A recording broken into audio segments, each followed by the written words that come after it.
Every home needs a tough exterior. Fiber cement siding is a concrete option. Made of cement, sand, and wood pulp, it's engineered to be fireproof, insect-proof, and weatherproof. Embossed with various wood grain patterns, it has a natural look that's big on the street. Fiber cement cladding is a century-old product that was actually reinvented in the 1980s.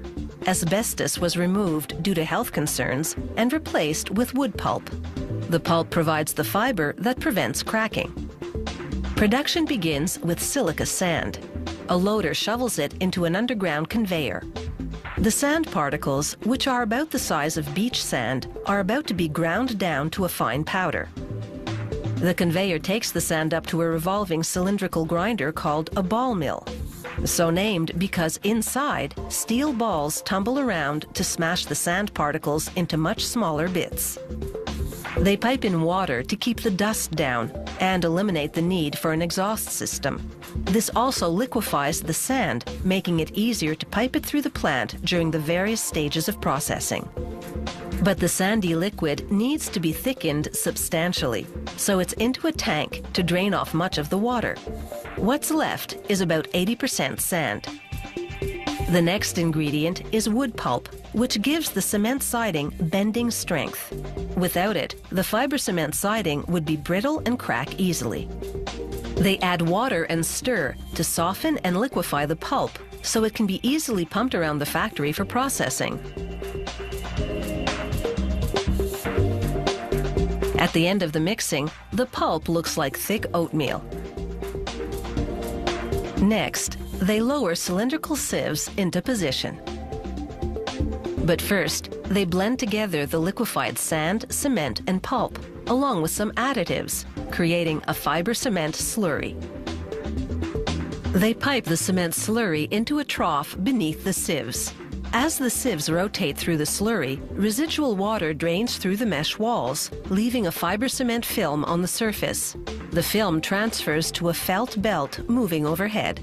Through the felt, a vacuum mechanism sucks more moisture from the film until it forms a solid fiber cement sheet. Rollers squeeze numerous sheets together. They're still moist enough to stick together, and they fuse into one thick board. Another roller then presses a wood-like pattern onto the surface of the cement board. A spray of high-pressure water then slices the cement sheet into planks. A robotic suctioning head gently picks up the fiber cement planks and transfers them to a pallet. The planks are fragile at this point and need to be handled with care. Loaded onto the pallet, the cement planks are now ready for some toughening up. They bake the fiber cement siding inside steel tubes. They're autoclaves, high-pressure ovens. Inside, pressurized steam enhances the chemical reaction between the ingredients to cure the cement clapboard. Then they load the pallets of cement siding onto a rail car, and it's on to the next station. Here, machinery does something they call stack breaking. During curing, the siding planks can get stuck together, so these hydraulic cylinders lift and jostle them to separate them into individual boards. They put a siding sample to the test. With both sides of the board stabilized, a rod bends it at the center to determine the stress point. If it can take a lot of pressure, the whole production line moves forward. Spaced apart now, the fiber cement planks ride by sprayers that paint the sides and the ends a nice shade of red. The siding then enters a curtain of paint of the exact same color. The paint adheres to the front of the boards. These mirrors expose any missed spots. If there are any, they'll do touch-ups. The transformation from a pile of sand and other ingredients to something that looks a lot like wood siding has taken just 3 days. And once installed, these wood-look cement planks could fool the neighbors.